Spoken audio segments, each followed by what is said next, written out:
C'est peut-être un geste qui appartiendra bientôt au passé. Entrer dans un des 2000 hypermarchés en France et remplir un caddie produit après produit pour finir par faire la queue en caisse. Car aujourd'hui, le modèle de la grande distribution est en déclin. Il est attaqué par de nouveaux services. Des géants d'Internet qui sont entrés dans la bataille de l'alimentaire et proposent toutes les gammes de produits. Bonjour. Mais la concurrence se fait aussi avec des drives novateurs ou des supermarchés très plébiscités. Là, on a du gibier. De la vente directe du producteur au consommateur. Sans parler de certaines villes en guerre ouverte contre les hypermarchés. Trop de grande distribution, ça porte vraiment atteinte au réseau de commerce de proximité. Mais certains patrons de ces magasins XXL se battent pour renouveler leur offre et empêcher les clients de déserter leurs allées. Le mot d'ordre, être à l'offensive pour essayer de préserver le chiffre d'affaires et sauver des emplois parmi les 350 000 salariés du secteur. Plongé dans cette compétition acharnée, où un ancien monde tente de résister à la puissance du e-commerce.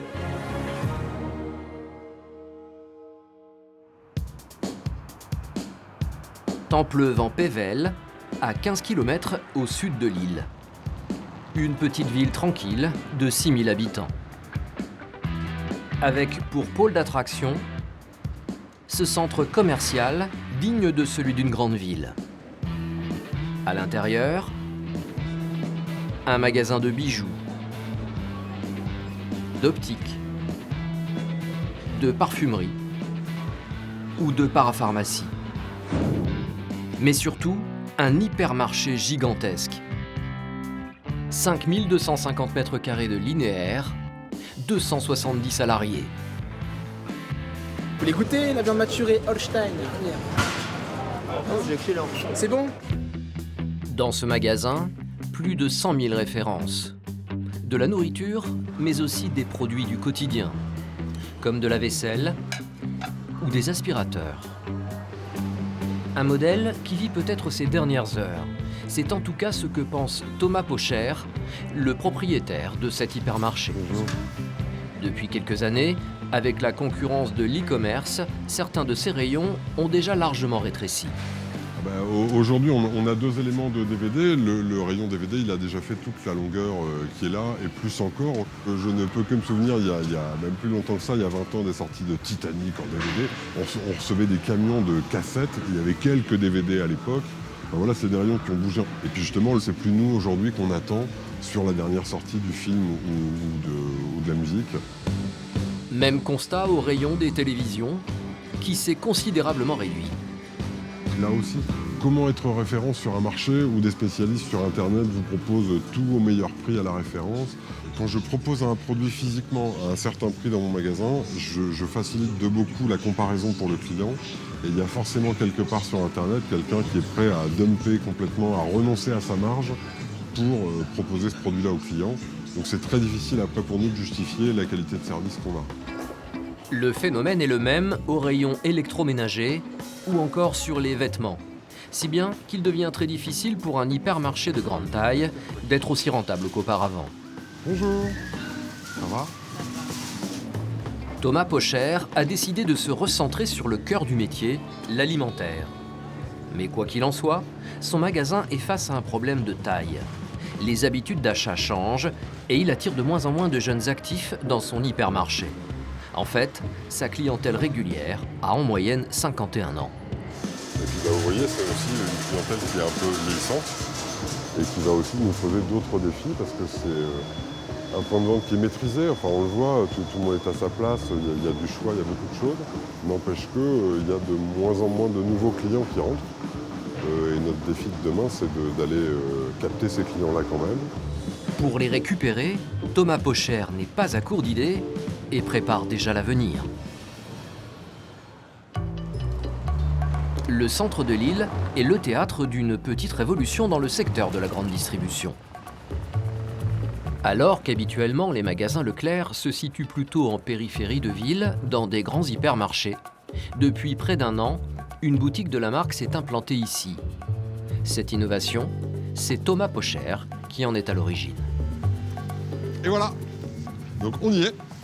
en plein cœur du Vieux-Lille, le quartier marchand, le quartier piéton, le quartier branché, le cœur de la ville et de la métropole.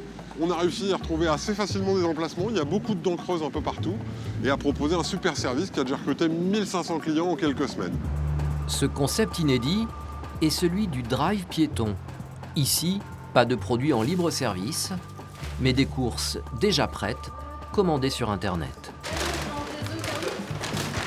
Une prestation pour des citadins pressés, âge moyen de la clientèle, 28 ans. Du coup, je peux commander avant et je trouve ça pratique pour venir chercher mes courses quand je veux. Et sans trop, entre guillemets, perdre de temps en magasin. Il faut dire que jusque-là, le drive était plutôt réservé à une clientèle en voiture. Avec ce nouveau magasin, cela permet à certains de commander à n'importe quel moment. J'ai pu faire mes courses en ligne, j'étais en cours, je les ai fait en cours, donc à ma pause, c'était vraiment plus pratique. Tout y est. Parfois, il peut même y avoir de bonnes surprises. Surtout qu'il y a des œufs en plus, c'est tout, mais... Ils sont pas à vous les œufs? Non, je crois qu'il y a une boîte d'œufs qui est pas à moi, je crois que j'en avais mis qu'une. En effet, il n'y en avait qu'une. Avec une boîte. Du coup, je vous la laisse parce que je vous la laisse. D'accord, merci. Une prestation commode pour les clients, ouvert 6 jours sur 7 jusqu'à 21h. Et pour rendre ce nouveau service, Thomas Pocher n'a pas eu besoin de trouver un grand espace. Ça fait 50 mètres carrés, il y en a une quinzaine qui sont dédiés à l'accueil du public où ils sont dans une zone d'attente. Et cette zone ici, leur est fermée, elle est réservée à nos livreurs. Et on va stocker et adresser en fait toutes vos commandes. Donc un client a passé une commande, je vais retrouver dans le sac ici un certain nombre de produits qu'il a commandés, son sac de produits ambiants, ces quelques sacs de produits surgelés. C'est génial, on a un hypermarché de produits surgelés. Le besoin en stockage de surgelés pour répondre à 1500 clients ici, c'est pas plus grand que ça. Les gens achètent un article ou deux articles. Les gens ont pu acheter les fameuses pizzas du marché. C'est un sac isotherme dans lequel on va leur remettre. Nous, on l'a transporté, on a respecté la chaîne du froid jusqu'ici. Cette surface intègre même une chambre froide pour les produits frais. Et voilà, vous allez acheter des bananes bio. Et ces bananes bio, elles vous ont été livrées. Vous pouvez en plus, on va vous présenter ce produit lorsque vous allez venir en magasin. Vous pouvez mettre un avis sur la fraîcheur, éventuellement refuser la livraison. Hop! Toutes ces courses sont préparées ailleurs et livrées plusieurs fois dans la journée. C'est un camion frigorifique de 7 tonnes. Bonjour, tu vas bien? Ça va, merci. Le roi de la roulette. Donc vous voyez, c'est au millimètre. La logistique urbaine sur les pavés, faut partager un peu de la fierté de faire partie de l'aventure du drive pour avoir envie de le faire. Cette manœuvre n'est visiblement pas si simple. Je suis un peu moins doué que mon livreur. Je vais galérer maintenant avec ça. Le tout est entreposé de manière très précise pour ne pas faire attendre la clientèle. Donc là, en fait, on est en train de ranger les courses des clients. Donc c'est-à-dire qu'on scanne le code barre qui est sur le sac et on va lui donner une adresse, on peut où on veut. Et ça nous permet, quand le client est présent, de retrouver son sachet et ses courses et de pouvoir tout lui restituer. Tous les paquets d'une commande sont associés à des numéros précis. Les préparateurs les récupèrent donc très rapidement lorsque les clients arrivent. Résultat, ce stockage se remplit et se vide constamment toute la journée. Toutes les 2 heures, un camion arrive plein, je le range ici, une demi-heure après les clients déboulent. Sur 1 heure, je vais avoir à peu près tous les clients du créneau qui vont s'être présentés. Et j'ai un camion qui se présente à nouveau et on recommence. Mais des camions, il en défile beaucoup plus que cela devant ce magasin. Car ce drive piéton propose un autre service pour les clients. Ça, c'est de la nourriture que vous voulez livrer? Non. Qu'est-ce que c'est? Des colliers, des vêtements. C'est tout ce qui est commande sur Internet. En fait, on a trouvé un nouveau job ici, c'est relais colis. C'est un besoin que tout le monde a. Les urbains, nos premiers clients, nous ont tout de suite dit moi j'ai besoin de trouver un endroit où je peux de manière sécurisée, facile, retirer mes colis un peu à toute heure. Donc voilà, il y a plein de petites fonctionnalités de conciergerie qu'on peut faire en ville. Et c'est aujourd'hui presque la moitié de notre vie ici avec des actes qu'on fait pour le compte de tiers, où on est un simple remettant de colis. Bonjour. Et des livreurs de colis passent sans cesse pour déposer des produits les plus insolites les uns que les autres. On fait même le service de pressing. Tu crois ça? Tu déposes tes fringues ici et on te rappelle pour te dire quand elles sont prêtes. Donc ça permet d'apporter du business de plus à des pressings, ça me permet à moi d'étoffer mon service et de fidéliser mes clients. Ce qui est rigolo, c'est qu'on va retrouver toutes les enseignes, avec évidemment les grandes internet, les ventes privées, les Amazon, les Carrefour, les spécialistes aussi des animaux, les spécialistes du vélo, parce que des produits que je vais avoir du mal à proposer. Mais même si certains de ces colis sont en concurrence directe avec les produits de Thomas Pocher, il assume cette stratégie pour se faire connaître auprès de la clientèle de centre-ville. Évidemment, ce sur quoi on a misé, c'est de dire bonjour, on est là. L'autre relais qu'on propose, c'est le drive en 1 heure, en 2 heures. Vous pouvez commander auprès de l'Hyper vos produits ici. Des tarifs identiques et une livraison gratuite ici. Selon Thomas Pocher, c'est la raison principale qui attire dans son drive piéton jusqu'à 300 clients par jour. Les prix sont quand même bien plus avantageux ici que dans les petites supérettes d'appoint. Un certain produit où ça se voit vraiment, où ça peut être un tiers par exemple, un tiers moins cher. Je profite du prix des couches, parce que j'ai 2 enfants et que les couches sont moins chères. Le chef d'entreprise ne doute de rien et veut nous prouver qu'il est meilleur marché que les petits magasins aux alentours. Ici, on en a partout de la concurrence. On va retrouver une supérette tous les 800 mètres en ville, on a un casino shop au-dessus. Et surtout, donc voilà, ça c'est un bon exemple d'une supérette qui est 5 fois plus grande que moi. Elle fait 250 mètres carrés, quand mon point de retrait en fait 50. Le patron entre même dans ce magasin pour comparer le prix d'un produit de grande consommation, comme ce pain de mie aux céréales. 1,82 € s'il vous plaît. Thomas Pocher, satisfait de lui, ressort avec le sourire. Voilà. Donc ce qu'on peut voir en fait là, c'est que en scannant le produit chez le marchand, je vais pouvoir me rendre compte que c'est vendu 0,96 chez nous. C'était 1,82 € dans les boutiques. J'invente rien. Et la différence de prix est encore plus forte quand on compare ce produit avec l'offre Drive de cette enseigne. 2,03 € contre 96 centimes. Est-ce que vous êtes prêt à surenchérir votre panier alimentaire? C'est quand même de base de 30 ou 40% parce que vous avez envie de l'acheter à côté de chez vous, je crois pas. Donc ok, c'est pas disponible immédiatement, il faut anticiper d'1 heure ou 2 le passage de ces courses pour que ce soit disponible au comptoir. Enfin, le jeu en vaut quand même vachement la chandelle. Et en général, on n'a pas un besoin instantané de tout ça. Thomas Pocher est tellement fier de son concept qu'il ne souhaite pas en rester là. Dans quelques semaines, il compte ouvrir un 2e drive piéton à Lille. Et l'idée fait des émules. Elle est même remontée jusqu'aux oreilles de Michel-Édouard Leclerc. Le grand patron a annoncé récemment qu'il allait lui aussi ouvrir des mini-magasins similaires à Paris, après 25 ans d'absence de son enseigne dans la capitale. Mais si ce système peut fonctionner si bien, c'est qu'en coulisses, il est basé sur une logistique très impressionnante.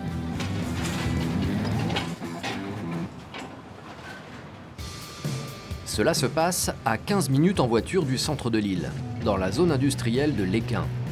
Voici la base arrière de ce nouveau business que développe Thomas Pocher. Alors ici, on est sur un drive un peu particulier, donc on retrouve les pistes de retrait qui sont ici couvertes par un abri. Donc ça, c'est le système classique de livraison au coffre.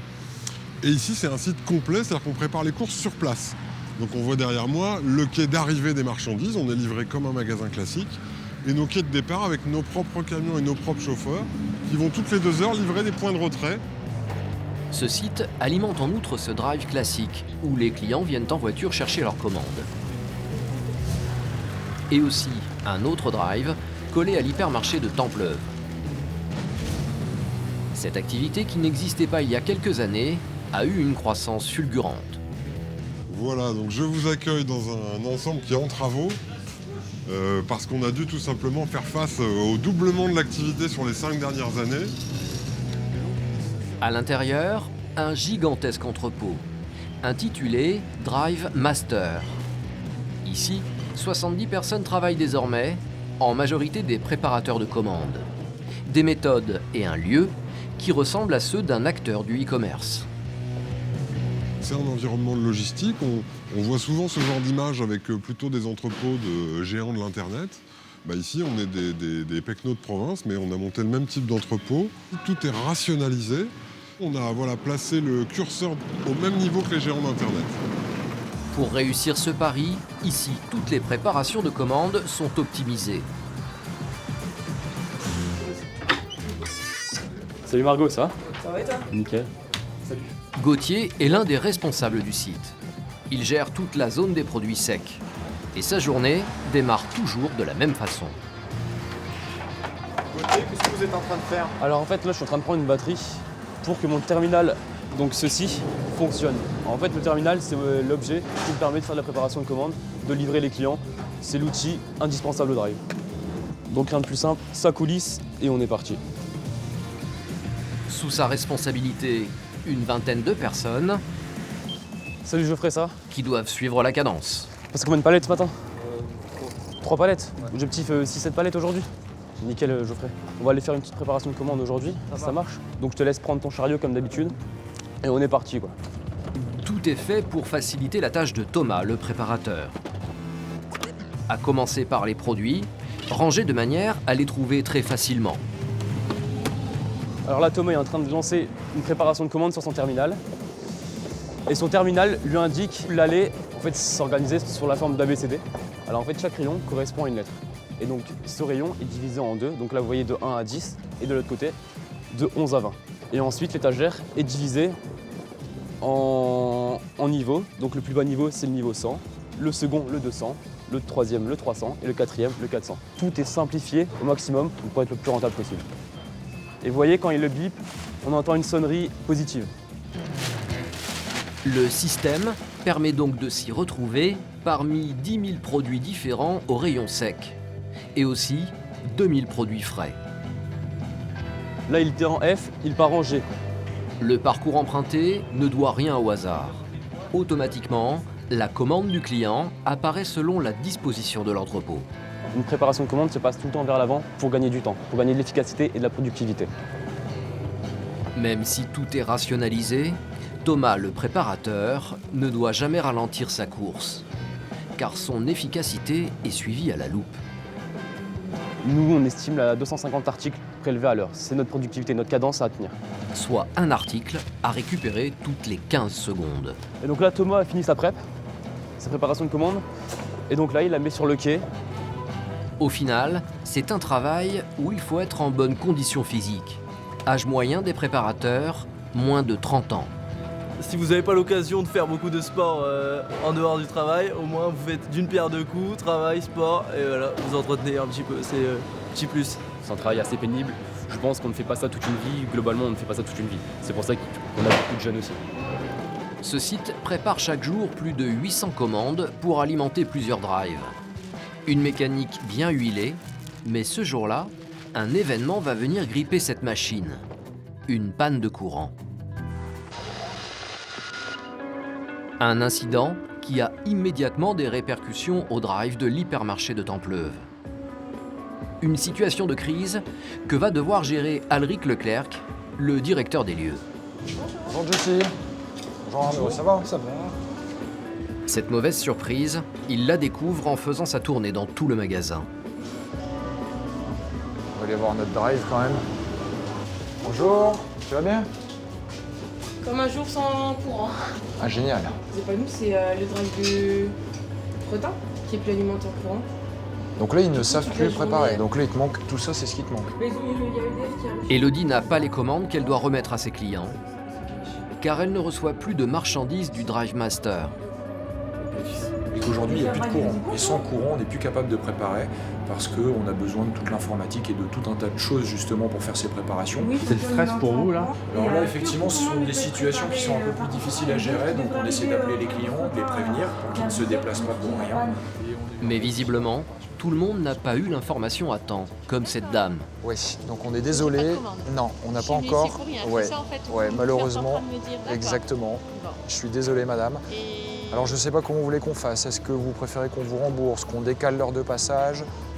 Cette cliente choisira de revenir une fois que sa commande sera prête. Vas-y, venez au chaud. C'est la première fois que ça m'arrive. Après, disons que bon, quand on n'est pas prévenu, c'est embêtant si on se déplace exprès. Voilà. Par rapport à ma commande, c'est un problème général que vous Non, avez? en fait, c'est un problème général. Pour les clients, c'est peut-être ça, la limite de faire ses courses sur Internet. Il peut y avoir des ratés. Et vous avez reçu un petit ça, SMS pour vous prévenir. Le système n'est pas parfait, alors pour certains, retour à la case départ. Non, on a un problème général. D'accord. Si c'est un produit que vous voulez prendre en magasin, vous pouvez venir en magasin, on se débrouille pour vous rembourser celle sur la partie du drive. Enfin, Ouais, on va faire ça. on fait ça? Ouais, on va faire ça. Ça fait déjà 1h30 que la panne a démarré. Alric va aux nouvelles du côté du Drive Master. Ouais, ça va et toi? Ça se passe comment là? Au téléphone, le directeur de l'entrepôt. Et alors, t'as une visibilité ou pas? EDF est déjà sur place et répare le transformateur qui a lâché. Donc à mon avis, ce soir, ça va être compliqué au drive. Bon courage. 2 heures plus tard, au Drive Master, le courant est revenu. Il faut rattraper plus de 300 commandes en retard. Alors tout le monde est sur le pont, même Charles, le directeur du site. On essaie de tous s'y mettre. En fait, on se met à fond dedans pour faire partir le départ le plus vite possible. Voilà. Et là, en fait, là, je dois me mettre faire de la prep avec mes collègues. Voilà. Pour pousser ses troupes, Charles a son petit truc. Il suffit de tendre l'oreille. Alors Charles, quand c'est le coup de feu, vous mettez de la musique un peu comme ça? Ouais, tout à fait, y a pas le choix. Hein. Pourquoi? C'est pour motiver les... Bah, c'est pour motiver, ça donne un peu plus de rythme au personnel, on va dire. Ce jour-là, ils sont une vingtaine à faire les commandes, dont 8 renforts pour l'occasion. Parmi eux, un se distingue. C'est Gauthier, le responsable des préparateurs des produits secs. Avant de devenir chef, il était un adepte de la rapidité et arrivait certains jours à exécuter le double de commandes de ses collègues. En dessous. Alors aujourd'hui, c'est toujours à lui qu'on demande de l'aide. Gauthier! Notamment Charles, parfois un peu perdu. Gauthier! C'est où les princes de Lu?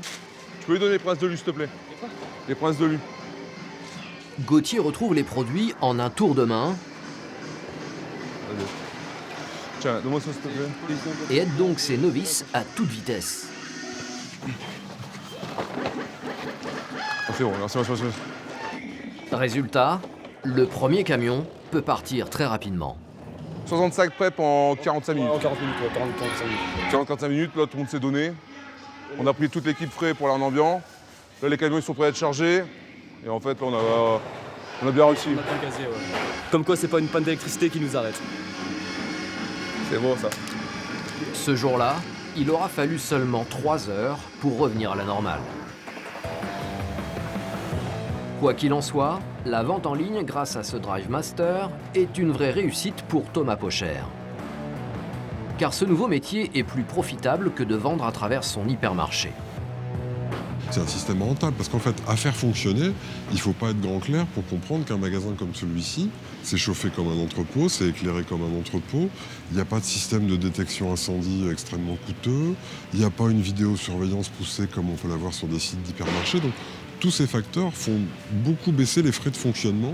Donc quand en hyper vous faites vos courses pour 100 €, vous avez à peu près 20 € qui sont engagés pour vous au titre du personnel et des frais de fonctionnement. Quand vous faites 100 € d'achat ici, vous avez à peu près 18 € de frais de fonctionnement qui sont mis en œuvre. Des marges meilleures. Résultat, l'activité du Drive a été fortement poussée ces dernières années. Elle représente aujourd'hui 30% du chiffre d'affaires pour Thomas Pocher et ses proches. Car ce business est avant tout l'histoire d'une famille qui possède aujourd'hui 3 hypermarchés, 2 Master Drive, un Drive piéton et des Drive voitures. En tout, 7 points de collecte, sur une zone qui permet de toucher de plus en plus de clients dans la région.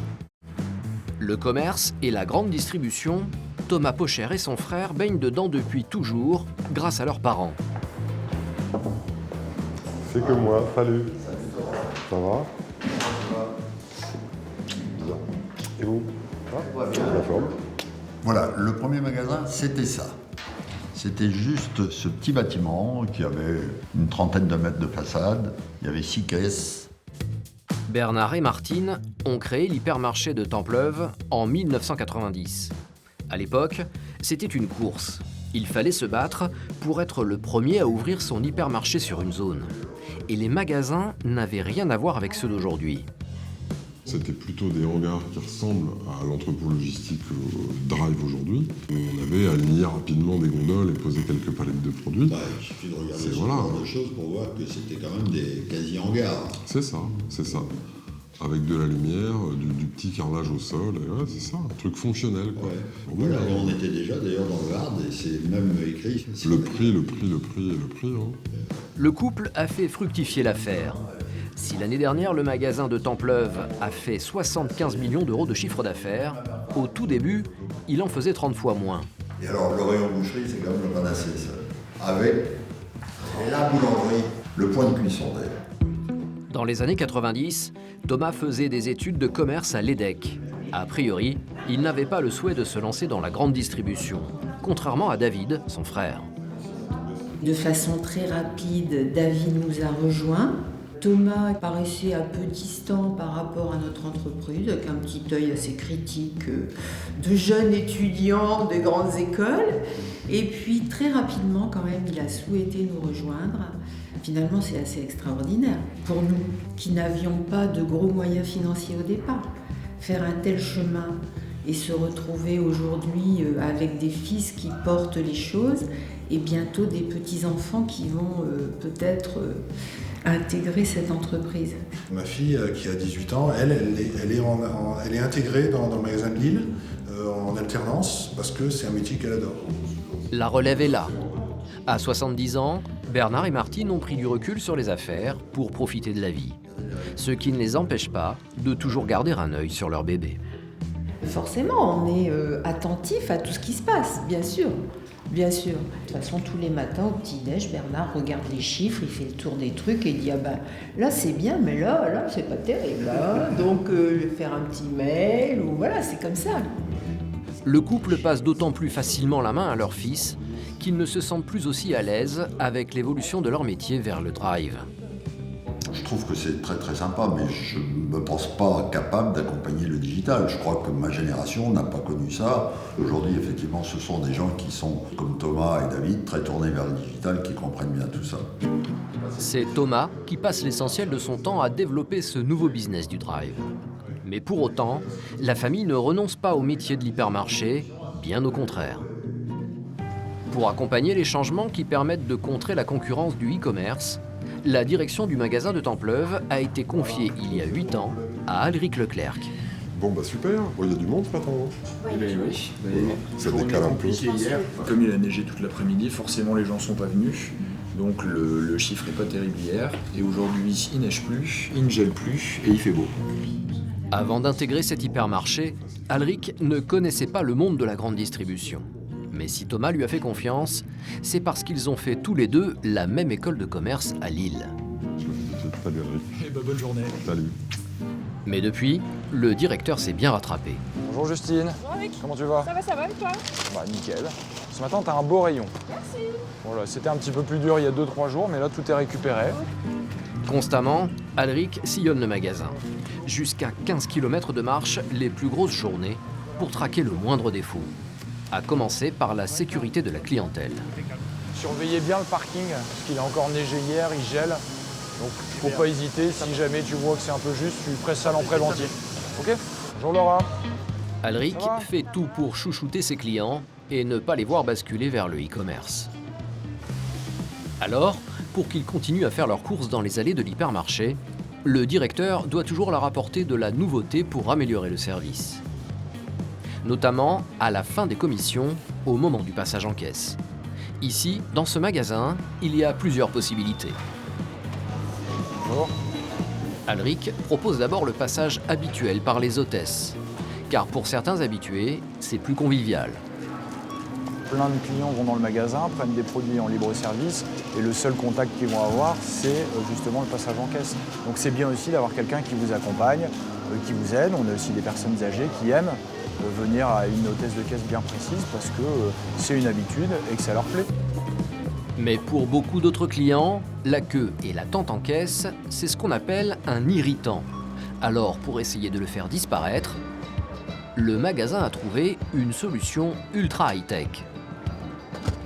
Lorsqu'elle vient faire ses courses, Nathalie, cette mère de famille, a pris l'habitude de l'utiliser à chaque fois.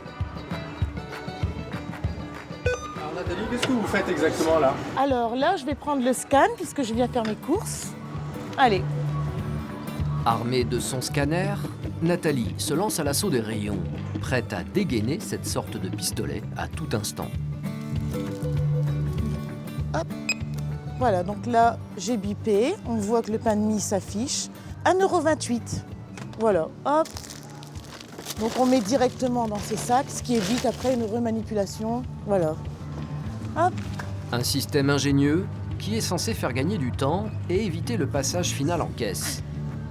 Ça, c'est un petit plaisir pour moi. Car à chaque rayon, Nathalie fait elle-même le travail. On bip le code barre. Voilà. Une solution très pratique, car la machine indique au fur et à mesure le montant de la facture. Un élément qu'apprécie particulièrement Nathalie. Voilà, on arrive à gérer ses dépenses. Si on se dit, bon bah voilà, j'espère en avoir pour, je dis une bêtise, 100 €, bon bah on arrive à gérer un petit peu son budget aussi. C'est vraiment bien. Ça permet un bon contrôle. Avec ce scanner, on a même le droit à l'erreur. Donc là, je me suis trompée, je l'ai bipé 2 fois. Donc comment faire? Alors vous avez ici supprime, scanner l'article. Donc voilà. Et voilà, j'en ai plus qu'un qui apparaît. Nathalie a beau être passée à une version moderne pour faire ses courses, elle n'a pourtant pas envie de franchir le pas du drive. J'aime bien choisir, j'aime bien toucher voilà, les produits que j'achète. Donc non, j'ai jamais essayé le drive. Jamais. Je ne suis pas attirée par ça. Aujourd'hui, comme Nathalie, un client sur 5 continue à être fidèle à l'hyper, tout en utilisant désormais le scanner pour gagner du temps. J'aime beaucoup, de toute façon ça permet d'aller plus vite. C'est très rapide, c'est vraiment pratique. Mais le concept a une faille, le vol ou les clients qui se trompent. Alors le magasin a mis en place un contrôle. Ça va justement être la mésaventure du jour pour Nathalie. Pas de problème. Vous avez une relecture aujourd'hui? Allez, on y va. Donc voilà, aujourd'hui j'ai une relecture, c'est aléatoire, hein, donc il faut jouer le jeu. Il ne faut pas se fâcher, il faut être tranquille, c'est comme ça. Direction une caisse traditionnelle. Nathalie doit tout décharger. Elle va subir une vérification que ses courses correspondent bien à ce qu'elle a scanné. C'est bon, pas d'erreur, tout va bien. En moyenne, seulement un client sur 10 passe par une relecture. Pour les autres, le scanner permet vraiment un gain de temps appréciable. L'obsession d'Alric Leclerc, c'est donc que ses clients passent un moment agréable ici, sans aucun accroc. Alors, il chasse sans relâche un problème récurrent d'un magasin. Souvent, les produits ne sont pas accompagnés d'un prix bien visible. Tu vas bien? Ouais, impeccable. Tiens, je voulais juste te montrer un petit truc. J'ai un client hier qui m'a alpagué sur le Sun. On a oublié de mettre des prix là-dessus. Ouais. Donc faut faire super gaffe parce qu'après les clients ils cherchent, ils sont pas fans. Pas de prix en rayon, c'est potentiellement des ventes en moins. Ok, merci. Pour éviter de perdre des ventes, l'autre hantise d'Alric est d'éviter absolument les ruptures de produits dans les rayons. Bon, faudra faire attention, hier soir on a fini un tout petit peu juste sur les baguettes. Ouais, sur les baguettes. Il en manquait un petit peu. Ça va. Ouais, si vous pouvez charger un petit peu. Et pour Alric, il y a une rupture de produits pire que les autres. Bon, j'ai vu, t'as fait tes TG annonces locales. Par contre, viens, on va aller voir vite fait juste. Ah, bon. Sur les TG, tête de gondole, l'emplacement qui est censé booster les ventes. C'est sur l'une d'elles qu'Alric découvre un gros souci. Regarde, donc là, les trois, elles sont nickel. C'est juste celle-là, il faut absolument qu'on regarde. T'as pas reçu? Ouais, il faut regarder. C'est soit on remet un truc qui est sympa, on remet toutes les références, soit on l'enlève et puis on met quelque chose de plus sympa. De remplir un petit peu et ça allait encore dans la Ouais, il a pas réussi à trouver ce qu'il fallait. Bon, tu regardes ça? Ouais. Merci Mélo. À la manœuvre, Mélodie. Elle a un rôle clé dans l'hyper. La jeune femme est en charge d'un quart de l'espace du magasin. 12 linéaires de produits alimentaires secs. Nous sommes au cœur de l'épicerie. On a tous les rayons, le bio, la farine, le café, les biscuits, les bonbons, les chips, les conserves, les pâtes et tout ce qui est condiments, cornichons, sauces. Tous les clients achètent nos produits et en fait, dans chaque caddie, il y a un produit épicerie. Des rayons impressionnants avec un énorme choix. Plus de 200 variétés de pâtes, près de 450 types d'apéritifs différents, ou encore 800 sortes de gâteaux. En tout, plus de 10 000 références. Cela représente près de 10% du chiffre d'affaires du magasin. Erwan, tu pourras juste me faire un facing du mural, s'il te plaît? Alors, Mélodie est à l'avant-poste de la guerre avec le e-commerce. Car désormais, même des sites internet comme Amazon ou Cdiscount vendent aussi des produits d'épicerie. Cela va des pâtes à de la confiture. La responsable du rayon doit donc en permanence faire la différence avec la concurrence. Pour cela, elle a des méthodes choc. D'abord, les promotions. Alors, je suis en train de remplir la promo. Donc la promo a commencé lundi. Pour le coup, c'est une rêve qui tourne très très bien. En même temps, ça vaut le coup en 2+1 gratuit. Du coup, je remplis pour pouvoir avoir ce qu'il faut pour les clients de ce soir. En fait, ce magasin est devenu le royaume des promotions. Il y en a partout. Et pas qu'à l'épicerie. Mais aussi dans tous les autres rayons.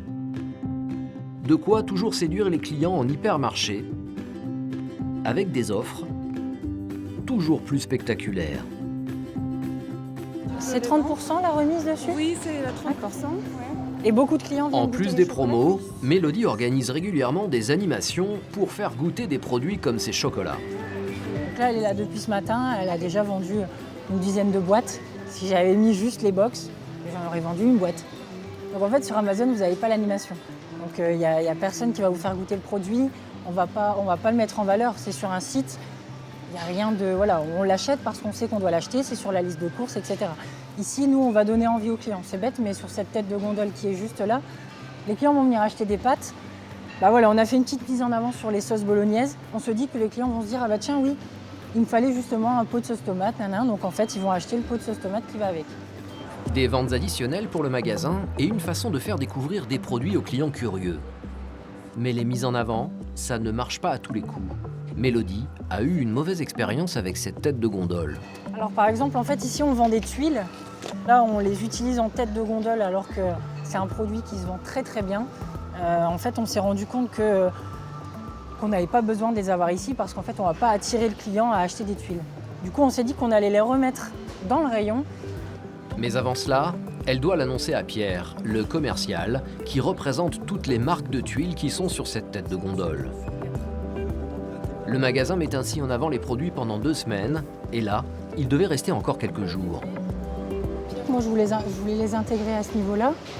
Pourquoi tu veux les réintégrer là, les tuiles? En tête de gondole, en fait, on les vendait pas forcément plus parce que c'est pas un produit. Ça reste un achat. Ça reste un achat. Médité, voilà, c'est sur la liste de courses en fait. Ouais. Donc en fait, le client va passer devant, il va pas se dire bah tiens, je vais acheter des tuiles. Et donc depuis que tu les as mis en tête de gondole, t'as pas progressé en chiffres? En fait. Non. D'accord. Non, je suis à étal sur l'année dernière. En bon commercial, Pierre comprend vite que ce déménagement a un autre avantage pour Mélodie. Ces tuiles, qui sont l'une des meilleures ventes des apéritifs, vont redevenir une locomotive pour le reste du rayon. Une marque connue doit aider peut-être à vendre une marque un peu moins connue et à tirer du débit dans le rayon. Parce que les gens sont toujours pressés de faire leurs courses, ils rentrent à l'entrée du rayon, s'ils trouvent ce qu'ils veulent, ils repartent. Et le but, c'est de les attirer dans le rayon.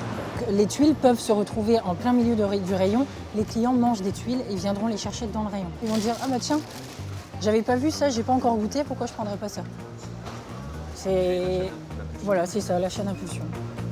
Pour y gagner lui aussi quelque chose dans ce changement, Pierre essaye de négocier d'avoir plus de place dans le rayon pour faire ressortir ses produits plus que ceux de ses concurrents. L'idée de réintégrer les tuiles, je te dis, la logique, elle y est. Ouais. Maintenant, voir comment on peut faire l'espace que tu voudrais allouer aux tuiles, si tu veux un élément complet. Finalement, Mélodie accepte et lui donne 20% de place en plus. D'ailleurs, l'affaire ne traîne pas. Quelques jours plus tard, voici le nouveau rayon. Donc en fait, on a fait un élément complet avec les Pringles.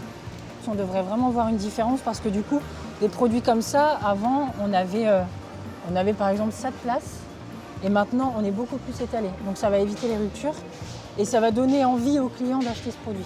Donc normalement, on devrait gagner de l'argent.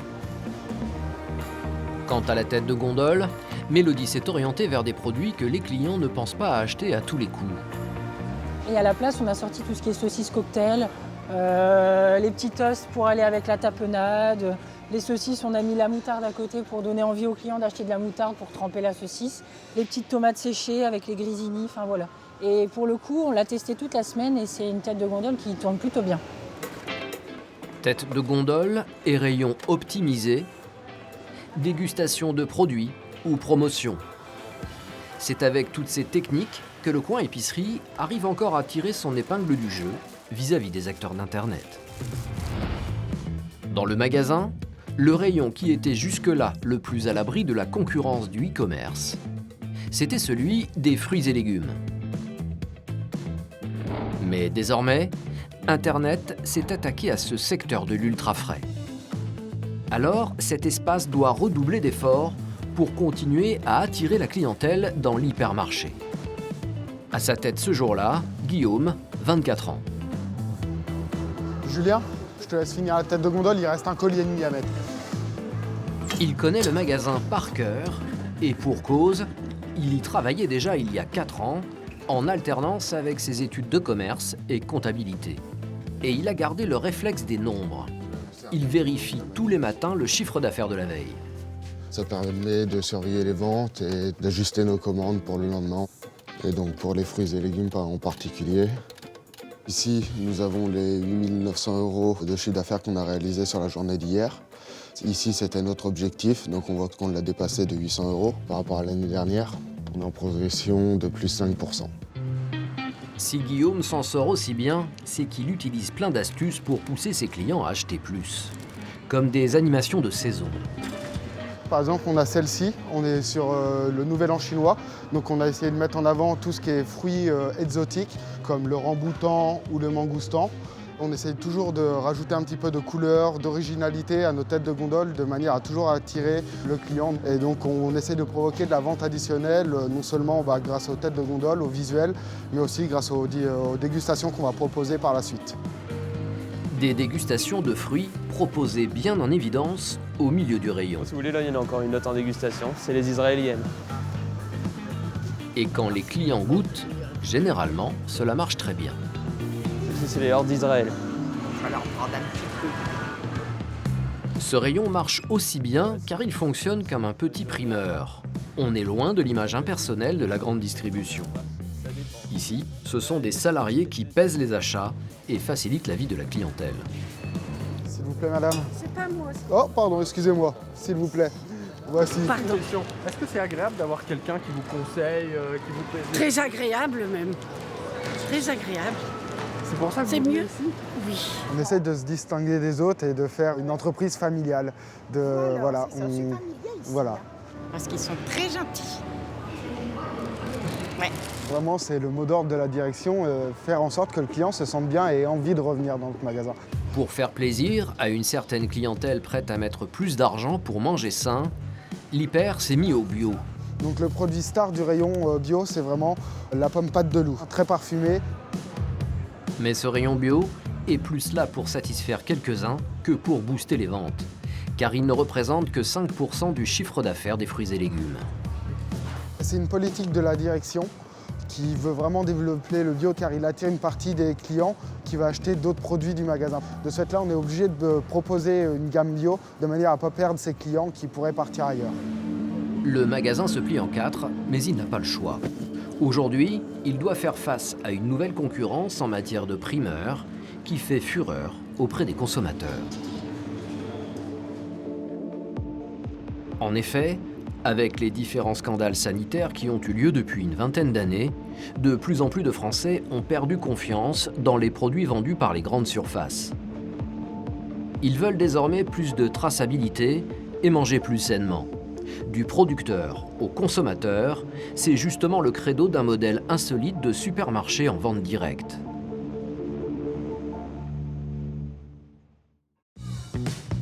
Les habitants de Colmar, en Alsace, découvrent depuis peu une nouvelle façon d'acheter leurs produits alimentaires, en se passant totalement de la grande distribution. Voici Cœur Paysan, un supermarché d'un nouveau genre qui appartient à des agriculteurs locaux. Ah si, je vais prendre des endives quand même. Depuis plus d'1 an qu'il a ouvert, Martine est devenue une adepte de ce concept où les légumes sont de saison. Bonjour. Donc je voudrais de l'émincé, volaille, thym. Mais surtout, tous les produits, que ce soit de la viande, du fromage, même des pâtes ou des spécialités régionales, viennent de producteurs situés à moins de 50 km. Je privilégie toujours les produits locaux parce qu'on évite des tas de transports, on évite des tas de frais supplémentaires et on a des produits plus frais. Combien vous en faut 3. Martine aime faire attention à sa santé. Elle privilégie le bio et ce qu'elle apprécie ici, c'est d'avoir une traçabilité de tous ses produits. Je sais exactement qu'il n'y a ni conservateur, ni colorant, ni tout le sucre qu'il peut y avoir dans les produits industriels. Dans les allées, on affiche fièrement chaque producteur. Et ici, on n'en fait pas mystère, les agriculteurs gagnent mieux leur vie en vendant leur production dans ce magasin plutôt que par la grande distribution. Je pars du principe que la qualité, ça se paye. Certes, quelques produits sont plus chers, mais la plupart du temps, les prix restent raisonnables, équivalents à ceux d'un supermarché classique. Bonjour madame, ça va? Pour rester proche de la clientèle, dans le magasin, il y a toujours 1 ou 2 agriculteurs de permanence pour tenir la caisse ou l'îlot central, comme Colette qui élève des bovins. On est amené à vendre tout ce qu'il y a à l'îlot, y compris le fromage.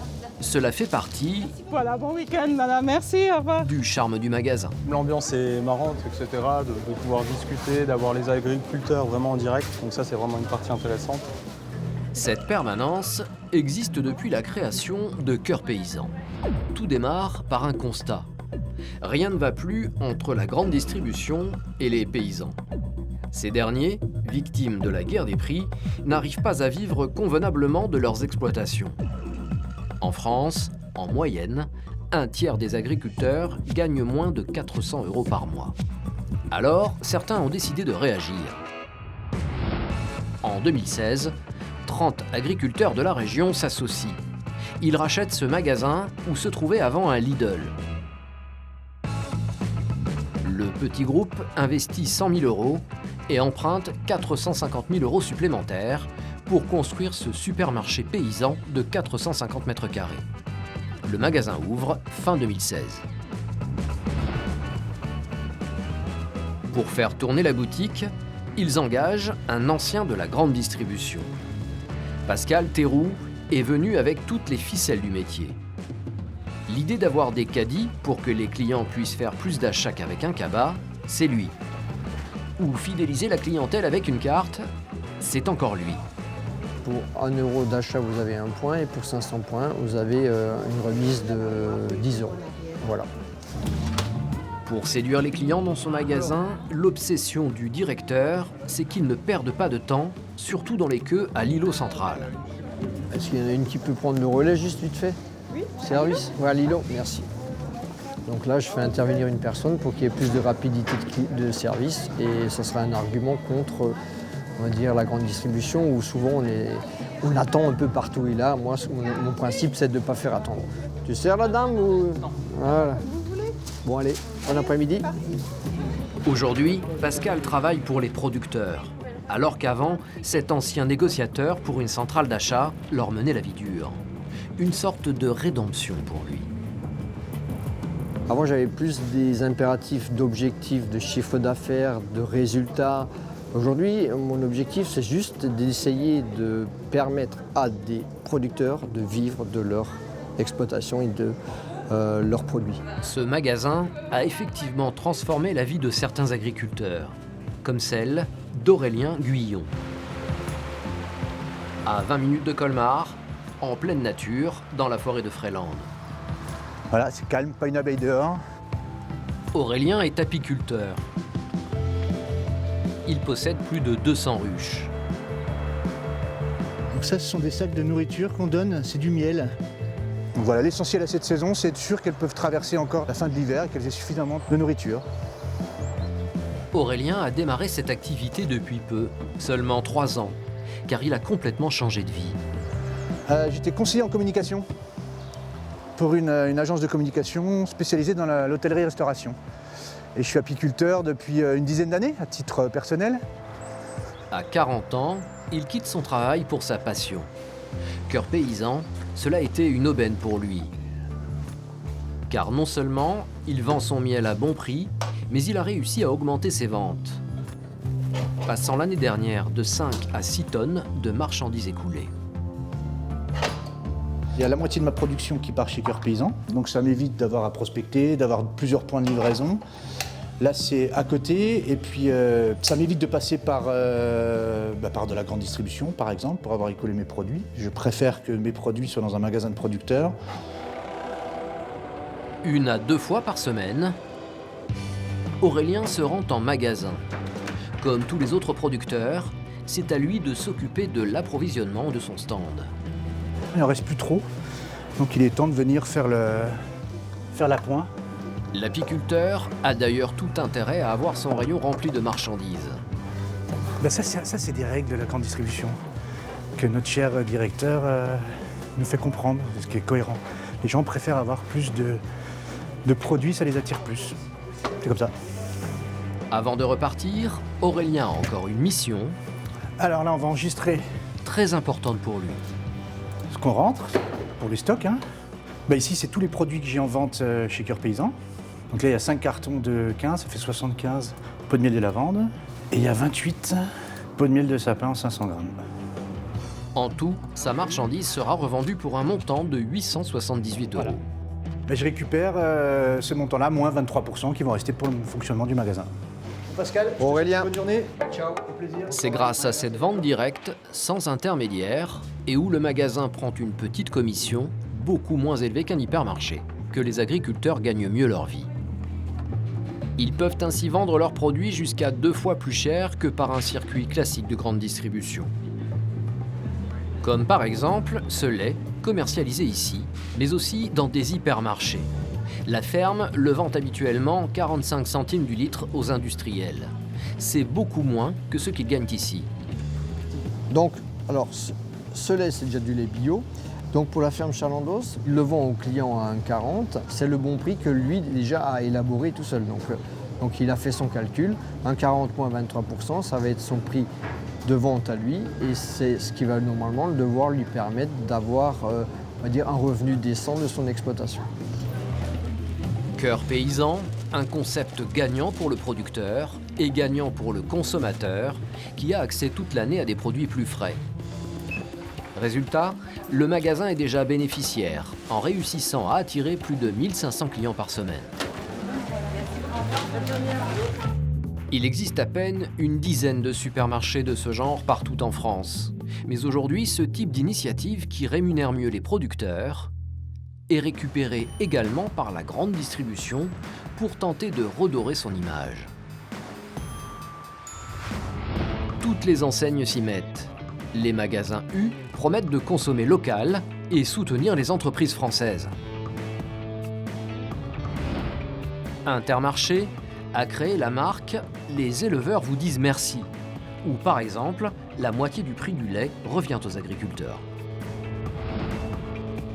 Enfin, Leclerc lance un peu partout en France les alliances locales, un partenariat entre les supermarchés et les producteurs situés à moins de 100 km. Leclerc a déjà réussi à convaincre 5500 agriculteurs à s'engager dans cette démarche, car c'est une approche très plébiscitée par la clientèle et qui bénéficie à tous. Le magasin de Templeuve ne fait pas exception. Au rayon fruits et légumes fleurissent ces petites pancartes. Elles mettent en avant les producteurs du coin. Et dans cette alliance, le consommateur est loin d'être perdant. Voici. Bonne journée, madame. Guillaume, le responsable du stand, propose en magasin des produits locaux et nationaux sur lesquels il est facile de faire la comparaison. Un producteur de patates, donc situé à Auchy-les-Orties, monsieur Madou. Ce producteur local propose à 1,99 € son filet pommes de terre de 5 kg. Une bonne affaire, semble-t-il. Les produits de marque nationale, on va être à 1,99 € les 2,5 kg là, à ce moment-là. On voit bien que justement en travaillant avec des producteurs locaux, pour le même prix, on peut avoir le double de patates. Salut Christophe. Ça va bien? Ça va bien toi? Ça va, ça va. Justement, Christophe est l'un de ces agriculteurs heureux de travailler avec la grande distribution. Jusqu'ici, il vendait ses endives uniquement à travers une coopérative. Mais depuis un an, un légume sur 10 passe par ici. Vous venez chercher vos endives ici, c'est bien. Vous êtes content des endives? Oui. Oh bah c'est parfait alors, voilà. Très bien. Les ventes sont bonnes, si bien que l'agriculteur effectue 2 à 3 livraisons par semaine à cet hypermarché. Il me faudrait une dizaine de colis de vrac pour le week-end. 10 vrac, ouais. Ouais, et puis il me faudrait 31 kilos. Cette coopération a même quelque chose d'incroyable. Ce n'est plus la grande distribution qui impose son prix d'achat, comme c'est le cas dans le reste du magasin. C'est moi qui définis les prix et ça fonctionne très bien. Et aujourd'hui, ils m'ont jamais cassé les pieds sur le prix de l'endive. Mais je suis dans les clous, hein. Je vends pas une endive 3 fois le prix du marché qui pourrait l'acheter. On est dans les clous, mais je retire 3-4 intermédiaires et l'argent, elle est pour moi. Lorsque Christophe vend ses produits directement ici, cela lui permet de gagner près de 400 € de plus par mois. Un circuit court qui assainit ainsi les relations entre agriculteurs et hypermarchés. Il y a 10 ans, c'est sûr qu'on n'aurait pas pensé travailler avec la grande distribution. Simplement parce que la grande distribution, c'est elle qui tue les prix, qui faisait des prix pas chers. Mais de par le volume aussi d'endives qu'on fait, j'aurais pas la capacité de vendre tout à ma porte. Voilà. Et donc c'est pour ça qu'en travaillant chacun son métier, moi je sais produire, lui il sait vendre, parce qu'il y a l'infrastructure, il y a les clients qui sont là. Donc voilà, chacun son boulot. C'est que les deux parties soient avantageuses. Moi je gagne de l'argent et que eux gagnent de l'argent. Voilà. Et en réalité t'en as encore? Il va m'en falloir quand même pour demain. Pour demain il va me falloir un peu de cam quand même. Ok. Pour le magasin, acheter des légumes en circuit court permet une flexibilité et même une rentabilité qu'il n'a pas habituellement.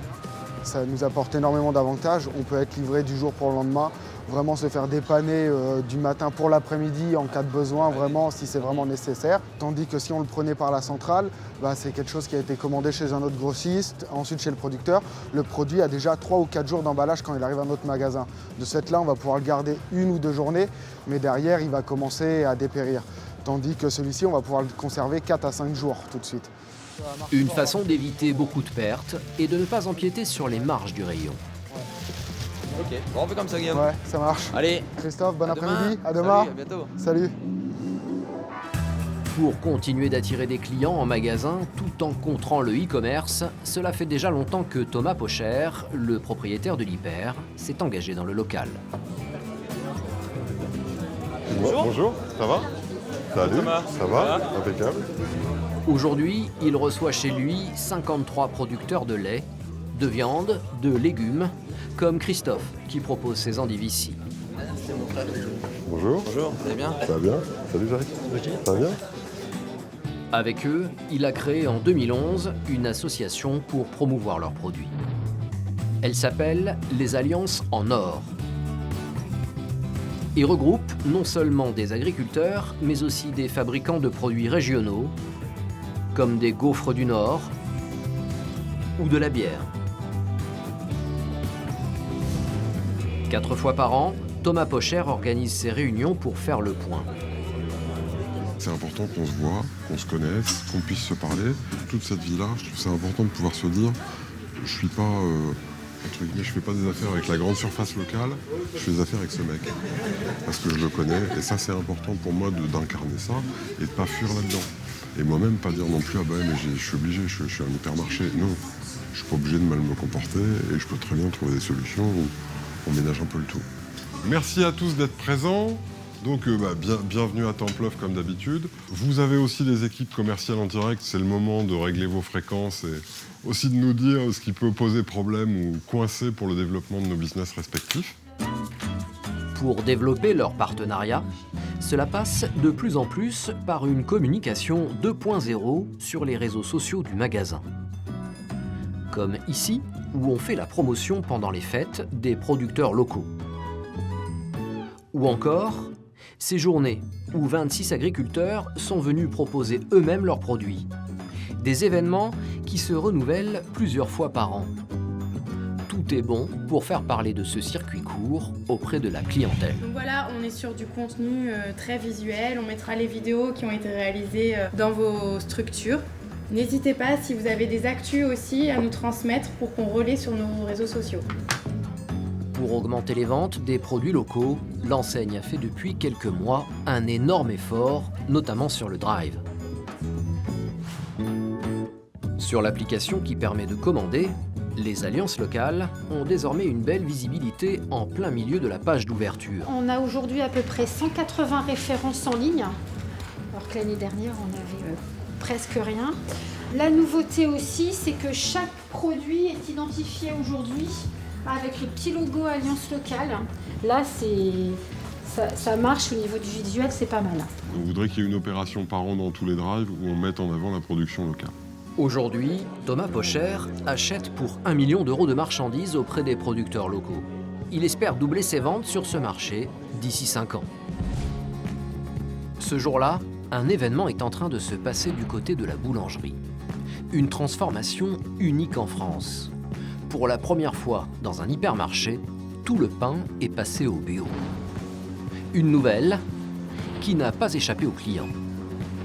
Vous avez rien remarqué spécial aujourd'hui? Si, c'est AB. AB, on aime bien, si c'est biologique, pourquoi pas, hein. C'est certainement meilleur, je suppose. Mon boulanger va pas être content s'il voit la télé aussi. Cela met les clients en joie, mais ce changement est le fruit d'un très long travail. En coulisses, Kevin, le responsable du rayon, a dû complètement transformer ses habitudes de fabrication.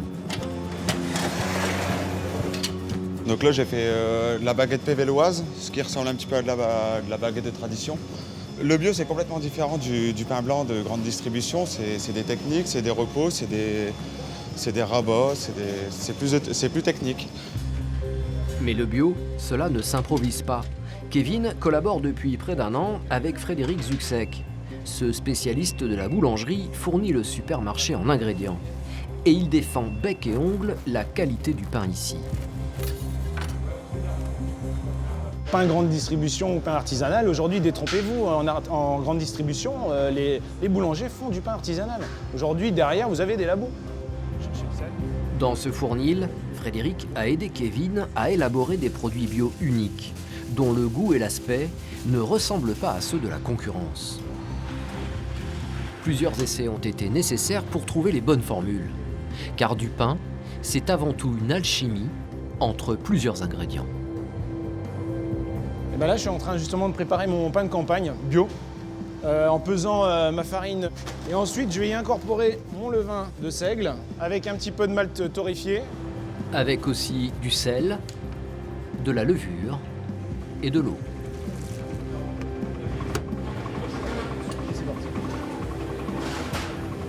Des temps de repos et des produits identiques à ceux d'un boulanger traditionnel.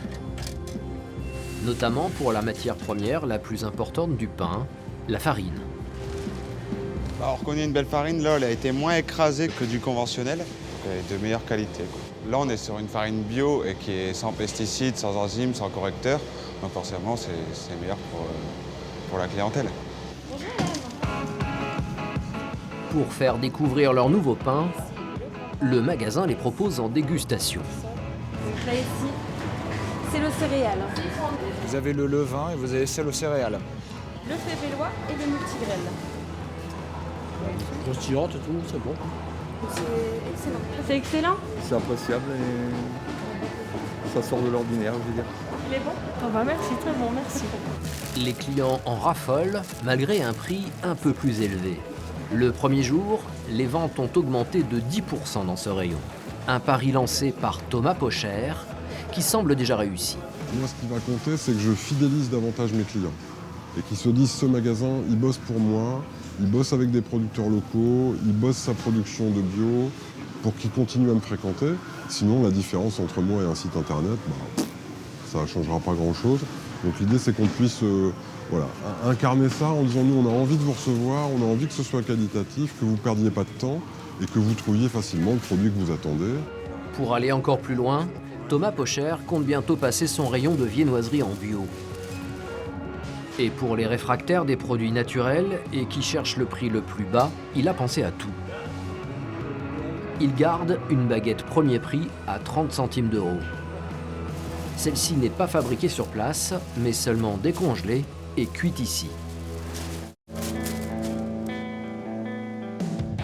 Innover avec de nouveaux services, proposer des produits locaux dans l'hyper ou encore présenter des promos séduisantes. De quoi sauver une partie des ventes face aux assauts du e-commerce. Mais il y a autre chose qui attaque le chiffre d'affaires du magasin. Les invendus alimentaires, c'est la hantise de Thomas Pocher. Il représentait l'année dernière près de 650 000 euros. Des pertes, notamment sur le rayon à haut risque des fruits et légumes. Mais dans ce supermarché, on a trouvé des solutions très malignes pour éviter le gaspillage au maximum. Pour s'en rendre compte, il faut se lever tôt. Nous retrouvons Guillaume, le responsable du rayon primeur. Bonjour. 6 jours sur 7, il démarre son travail 3h30 avant l'ouverture du magasin. Alors, Guillaume, qu'est-ce que vous venez de faire là? Donc là, je viens de pointer. Tous les employés ont un badge. Voilà, il est 5h05. L'hypermarché est encore désert, mais Guillaume commence la mise en place de son rayon. Ça va bien? Ça va? Ouais, nickel. Sa priorité, c'est d'abord de faire un tri drastique. Ça consiste à retirer tous les fruits et légumes qu'on mûrit durant la nuit ou tout simplement ont commencé à pourrir légèrement, comme celui-ci, à cause de certaines maladies. Donc ils seront jetés et ceux qui sont simplement mous et donc pas forcément choisis par le client, et donc non vendables au prix fort, on va les mettre dans une autre caisse. Grâce à son tri, Guillaume récupère tout de même de nombreux produits qu'il va pouvoir vendre, mais à prix cassé. Ce sont tous les fruits et légumes que nous avons triés ce matin, qui étaient légèrement emballés. Donc voilà, nous avons préparé plusieurs cagettes diverses et variées afin de satisfaire un petit peu toute la demande. Et toutes ces cagettes-là seront disponibles à la vente pour seulement 3 €. Ces cagettes anti-gaspillage, un bon plan pour les clients. Et Guillaume a son petit truc pour les allécher. Il faut toujours voir le produit, c'est pour ça qu'on va faire seulement 1 ou 2 tours de la cagette sans plus. Le magasin vend plus de 3000 cagettes par an. La demande est telle que Guillaume ravitaille toute la journée ce stand anti-gaspi.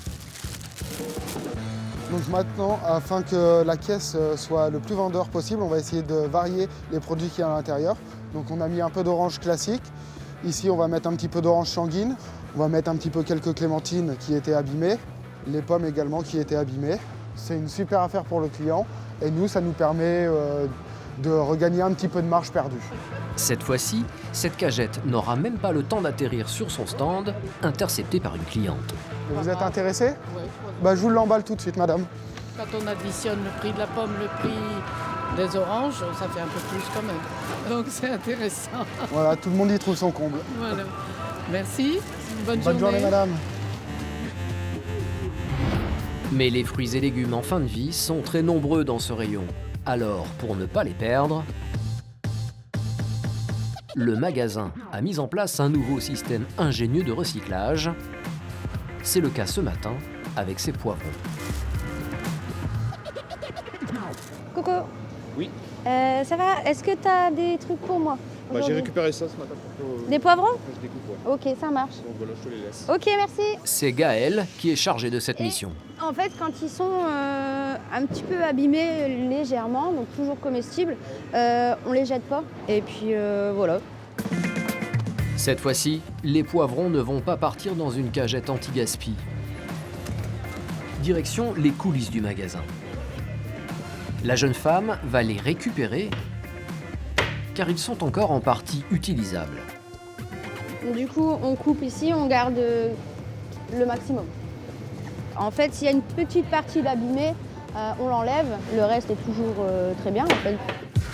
En fait, ces poivrons vont être revendus sous forme de poêlée de légumes. Gaël donne une seconde jeunesse à des légumes depuis plus d'1 an. Son travail a même changé ses habitudes à la maison. On jette beaucoup moins. C'est vrai qu'avant, on ne fait pas attention, on se dit bon, c'est plus bon, je jette.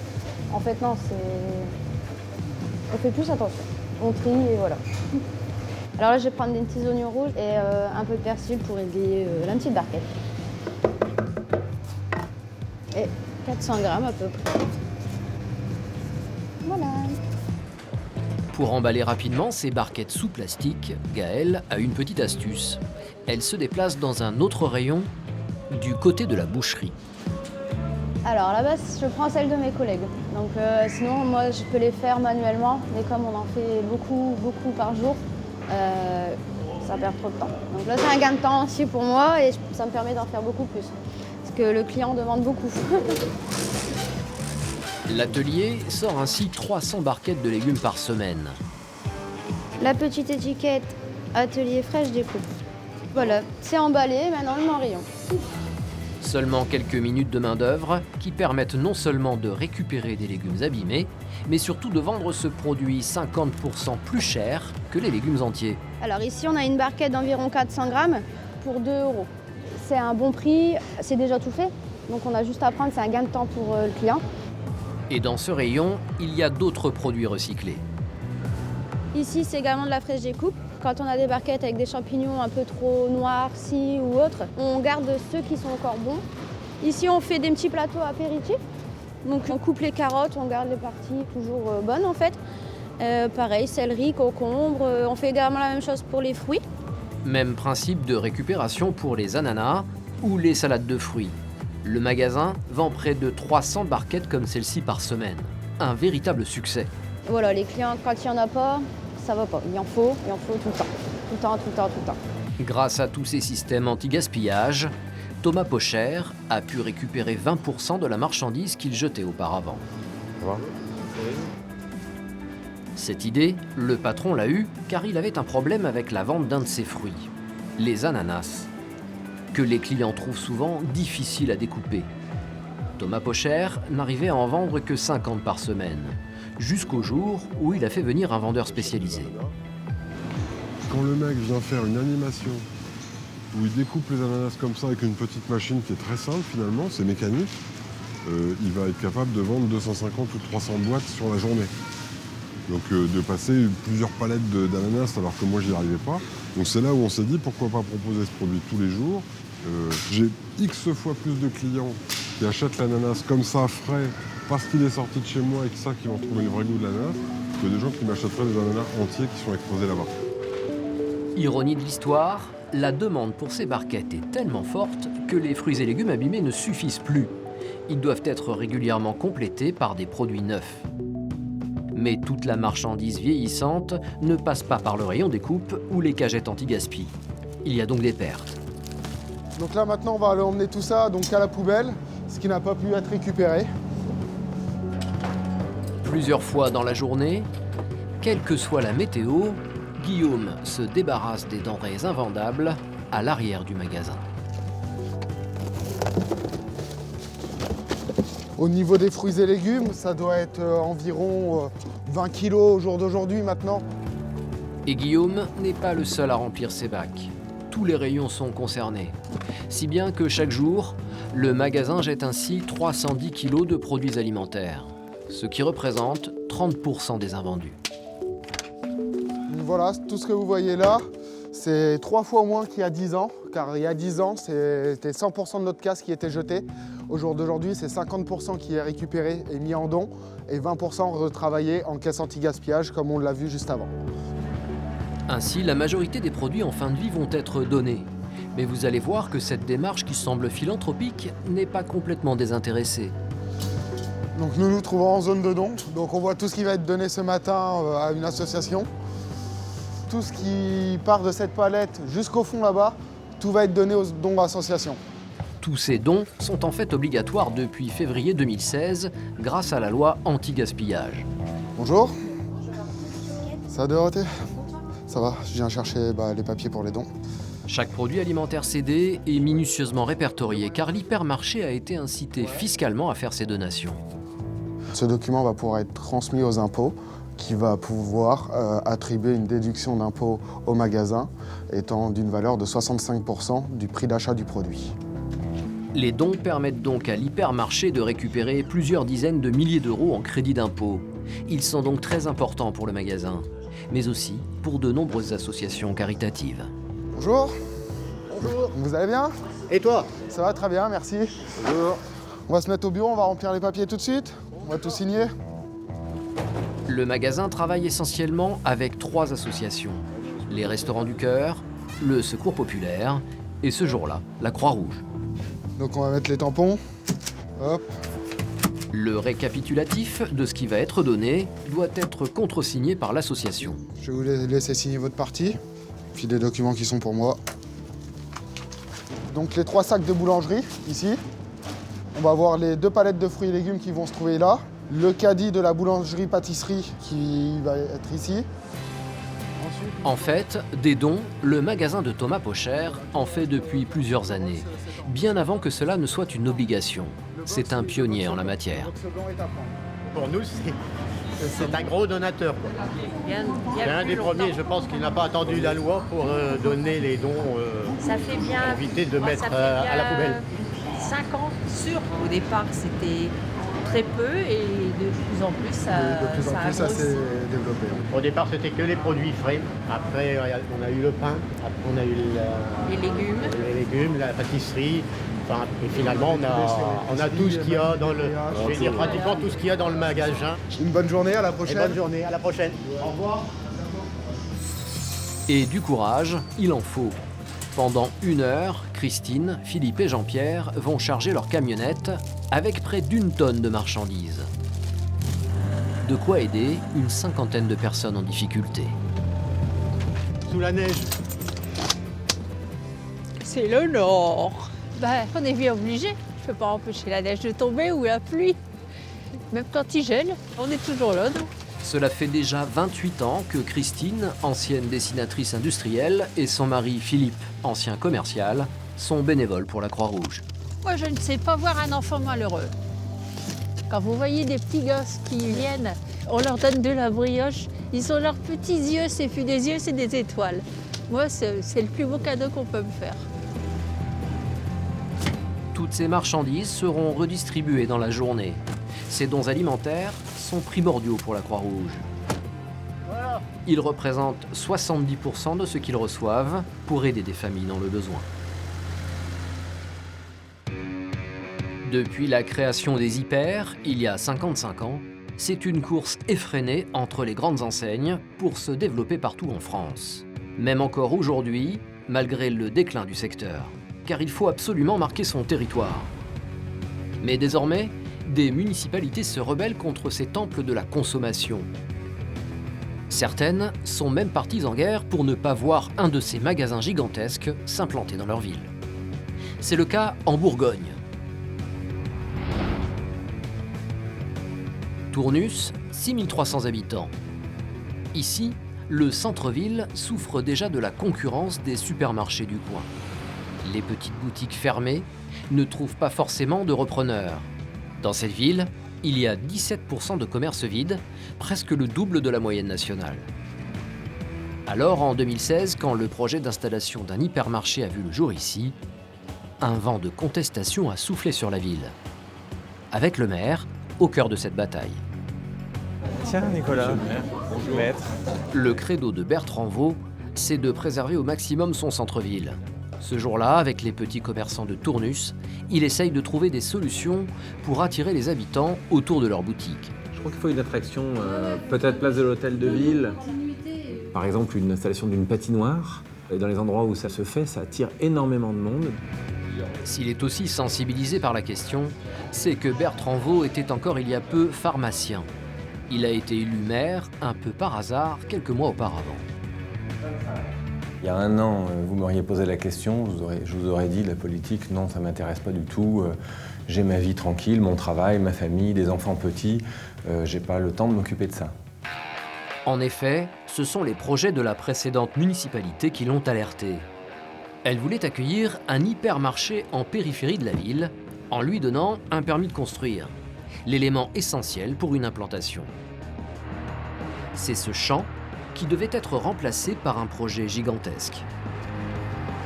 Alors la zone concernée par le projet, elle démarrait à la rangée d'arbres là-bas au fond. et elle allait jusque derrière cette maison que vous voyez là. La maison qui est là était intégrée dans le projet. Donc là, on est pile à la moitié. Voilà le projet, tout est résumé sur une seule page. Et donc la zone que je viens de vous décrire sur 20 hectares qui est encadrée en rouge. Et ici, les projets de construction. Ça, c'est la partie commerciale avec en jaune ici l'hypermarché, là les places de parking et les galeries marchandes autour. Selon l'ancienne municipalité, ce projet devait créer plusieurs centaines d'emplois. Ce que conteste Bertrand Vaux, qui a étudié de près des cas similaires partout en France, où les commerces en centre-ville ont été particulièrement touchés. Les porteurs privés de projets vont toujours vendre leurs projets à des élus en disant on va créer de l'emploi.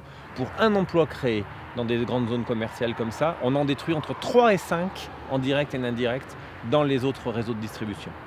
Donc c'est une catastrophe en réalité pour l'emploi. Pour certains, c'est aussi une catastrophe écologique de faire disparaître à jamais 20 hectares de terres agricoles alors qu'il faut plus de 1000 ans pour en faire une terre fertile. En outre, cette implantation d'un hypermarché était une mauvaise idée pour le nouveau maire. Car Tournus est déjà très bien pourvu en grande surface. 4 supermarchés existent déjà, plus une supérette. Moi, j'ai rien contre les grandes surfaces, hein. J'y vais dans les grandes surfaces. Simplement, je crois qu'en toute chose, il faut une mesure et il ne peut pas y avoir que des grandes surfaces. Et trop de grandes distributions, ça porte vraiment atteinte au réseau de commerce de proximité et c'est pas bon pour notre modèle de société. Résultat, la ville s'est déchirée pendant plusieurs mois entre les pros et les anti-hypermarchés. Des conseillers municipaux ont même démissionné, ce qui a provoqué des élections anticipées. Finalement, Bertrand Vaux et ses partisans ont remporté la partie. Parmi eux, la libraire. Ça va ? Et toi ? Elle était véritablement effrayée par l'arrivée d'un hypermarché avec un rayon concurrent. Vous aviez décidé d'arrêter si l'espace culturel venait à s'implanter dans la zone commerciale. Ouais, on aurait pu essayer, mais ils ont une trop grosse force de frappe et on voit tout. Enfin, on sait très bien le mal que ça peut faire. Enfin, quand il y a eu des espaces culturels qui se sont implantés en dehors des centres-villes, les librairies indépendantes, généralement, ça tenait pas. Ça tient pas. Non, ça tient pas. Tu peux pas lutter parce que quand les gens sortent de Leclerc, ils vont faire leurs courses, ils font l'alimentaire, ils passent ensuite au culturel. Et du coup, c'est les bouquins, c'est les DVD. Bertrand Vaux est client de cette librairie depuis longtemps. Lorsqu'il était encore pharmacien, il travaillait à côté. Pour lui, rien de mieux que l'accueil et le conseil d'un commerce de proximité. Qu'est-ce qu'il y a de spécial? Vous remarquez pas tout de suite? C'est l'ambiance. C'est-à-dire, on se connaît. Je lui dis, tiens, en ce moment, il faut me changer les idées. Qu'est-ce que tu pourrais me conseiller? Elle me dit, ah, j'en ai reçu, j'ai lu un nouveau policier. C'est exactement ce qu'il te faut, c'est exactement pour toi. Voilà, donc je viens passer ici un bon moment. Et je suis toujours bien conseillé, c'est-à-dire tous les livres que j'achète ici, c'est de l'argent qui est bien placé parce qu'à chaque fois, ça me plaît.